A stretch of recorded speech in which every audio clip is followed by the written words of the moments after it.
माधुरी दीक्षित, करिश्मा कपूर, श्रीदेवी सारख्या बॉलिवूडच्या नट्यांनी लग्नानंतर सिनेसृष्टीत कमबॅक करत लोकांचं लक्ष वेधलं. त्याचप्रमाणे श्वेता शिंदे ही मराठी तारका कमबॅक करता उत्सुक होती. संदीप भन्साली सोबत लग्न केल्यावर ती सोनेरी पडद्यापासून काही काळ दूर होती, पण आता तिने कंबर कसली आहे ती लोकांना हसवण्याकरता. श्वेता आता आपल्याला दिसते ती फू बाय फू सीझन 5 मध्ये.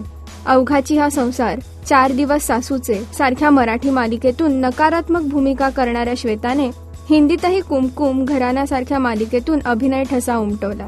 हाय काय नाय काय, आई नंबर 1, बापरे बाप, डोक्याला ताप हे तिचे काही चित्रपटही लोकांच्या भेटीस आले. आणि आता श्वेताने आपल्या नकारात्मक व्यक्तिरेखांना तडा देत हजेरी लावली आहे ती फू बाय फू मध्ये. आणि तिची साथ देतोय तो दिगंबर नाईक. दिगंबरने ह्याआधी हेमांगी कवी, रसिका आगाशे सोबत हास्य फवारे उडवलेत. श्वेता आणि त्याची जोडी लोकांना किती प्रमाणात हास्य सफर घडवतेय आणि श्वेताचा हा अवतार लोकांना किती भावतोय हे फू बाय फू मधून कळेलच.